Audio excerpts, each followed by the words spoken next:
Happy morning.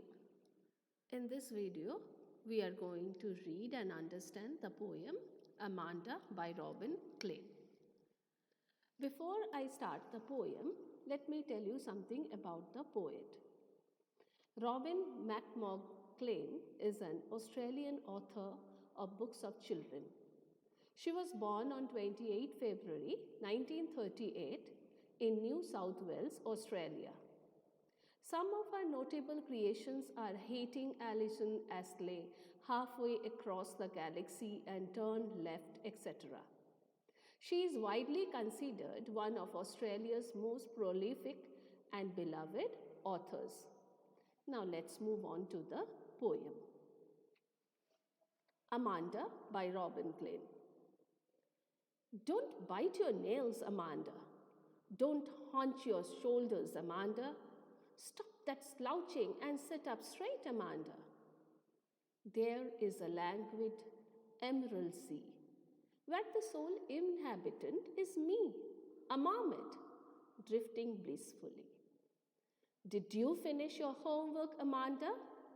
Did you tidy your room, Amanda? I thought I told you to clean your shoes, Amanda. I am an orphan, roaming the street. I pattern soft dust with my hushed bare feet. The silence is golden, the freedom is sweet. Don't eat that chocolate, Amanda. Remember your acne, Amanda? Will you please look at me when I'm speaking to you, Amanda? I am Rapunzel. I have not a care. Life in a tower is tranquil and rare. I'll certainly never let down my bright hair. Stop that sulking at once, Amanda. You are always so moody, Amanda. Anyone would think that I nagged at you, Amanda. Now, let us understand the poem thoroughly. Before I start the thorough explanation, let me talk about the theme of the poem. The poem focuses on the upbringing of a child whose name is Amanda, which is very clear when I was reciting the poem. It focuses on the struggles which a child is facing. The poet wants to convey that a child should never be deprived of their freedom. The parents must help the child to explore the world and become a confident individual. It is the responsibility of the parents to help the child to develop its individuality and rationality. Now moving on to the poem. The first stanza talks about that Amanda is being instructed by someone. We see that Amanda's parents, probably her mother, is speaking to her in a very strict tone. Amanda is asked not to bite her nails and not to droop her shoulders. Instead, Amanda must sit straight. She must not sit in a relaxed manner. Now, the difficult words in the stanza: hunch means to bend, slouching, a relaxed manner. So in this stanza, Amanda is instructed not to sit in a relaxed manner and not to droop her shoulders. Rather, she is instructed to sit in a straight manner. Now come to the next stanza. The next stanza is within brackets, parenthesis. Now why this stanza is in parenthesis? Because these are the thoughts of Amanda. When Amanda is being scolded or instructed, she is lost in her world of imagination. And therefore, she is dreaming. Where is she? Dreaming. She is dreaming that she is in a languid emerald sea. Okay? So while Amanda's mother is mouthing right behavior lessons for her, Amanda withdraws from the real world and enters her world of imagination. And where in this world of her imagination, she takes the form of a marmot who is enjoying and relaxing happily in the green sea. She's all alone on that green sea. And she's the only resident. That is why she says that sole resident. That means the lonely inhabitants. Means she's the sole resident of that beautiful, languid, emerald sea. And what is she doing? She is swimming. She is enjoying the peaceful environment in that place. Now, let us move on to the next stanza. Did you finish your homework, Amanda? Did you tidy your room, Amanda? I thought I told you to clean your shoes, Amanda. So again in this stanza, we find Amanda's parents speaking in an authoritative tone. Amanda is questioned if she has completed her homework or if she has cleaned her room or not. Finally, Amanda is asked if she has cleaned her shoes. The lines tell that Amanda's parents are both irritated and angry with her. So they are not happy with Amanda's behavior. Let's come to the fourth stanza. Again, they are in parenthesis because again they depict or represent the thoughts of Amanda. I am an orphan roaming the street. I pattern soft dust with my hushed bare feet. The silence is golden, the freedom is sweet. So here Amanda again imagining herself as an orphan. Who is an orphan? A child without parents. Okay, so she is imagining herself as an orphan. And what is she doing as an orphan? She is roaming along the streets all alone. So it shows the level of ignorance she has developed because of her parents' constant nagging. She imagines moving aimlessly along the dusty streets and making patterns on the dust with her bare feet. She does this in complete silence. She cherishes the silence as well as the freedom to do anything in her world of imagination. This expresses her strong desire to live her life in her own terms. She is tired of her parents' continuous interference in her life. Now the word hushed in the third line means quiet. Now let's move on to the next stanza. Don't eat that chocolate, Amanda. Remember your acne, Amanda. Will you please look at me when I'm speaking to you, Amanda? So again in these stanza, what I find or what we can easily understand that Amanda is again instructed.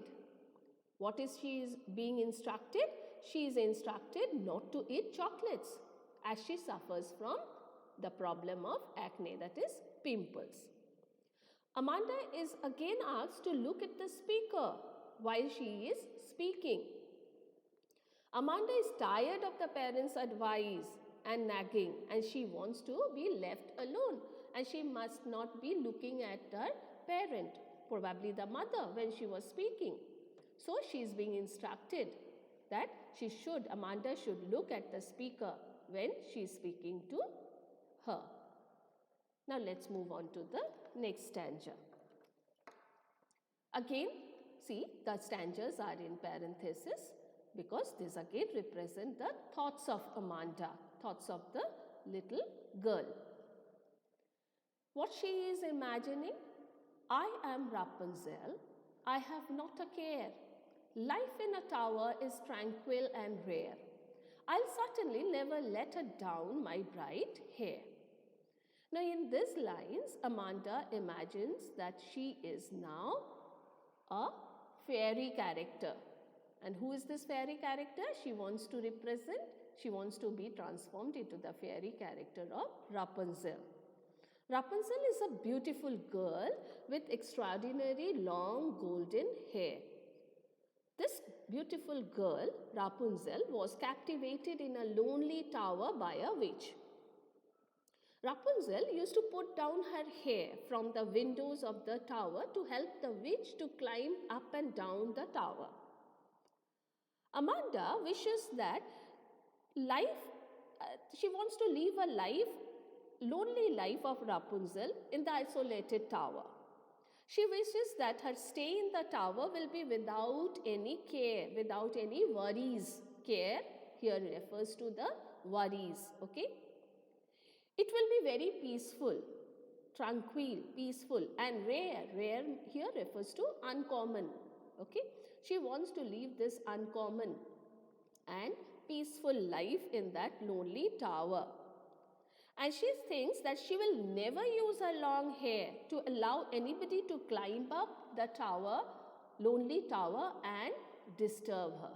So she desperately wants to, she wants to live a lonely life where she can live her in her own terms.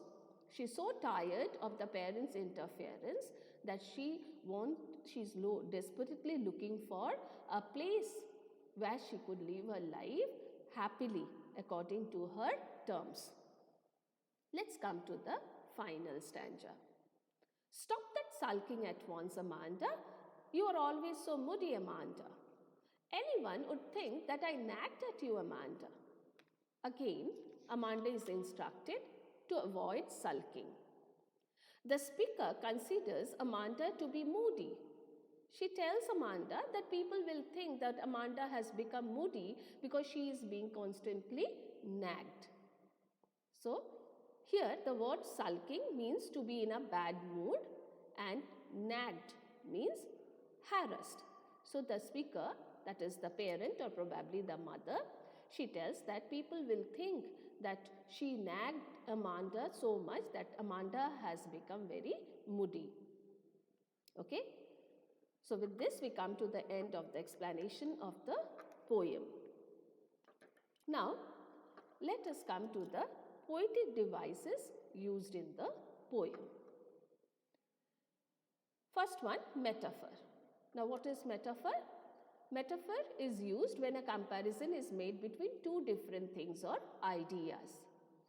So we have seen that Amanda compares herself to be a marmot who is blissfully drifting in the emerald sea. So the comparison is between Amanda and a fairy character, mythological allusion. Then she imagines herself to be an orphan who is roaming lonely in the street, making designs, patterns with her bare feet. So this is the second metaphor where she is comparing herself to be an orphan. And next comparison with Rapunzel, the fairy character. Okay, so there we have three metaphors here, clear metaphors, very distinct metaphors. One, a marmot drifting blissfully. I am an orphan roaming the street, and I am Rapunzel, I have not a care. Next is the allusion. Now allusion, where do we find allusion in this poem? The poet had used a mythological allusion. So this is used when Amanda imagines herself to be a marmot. Okay?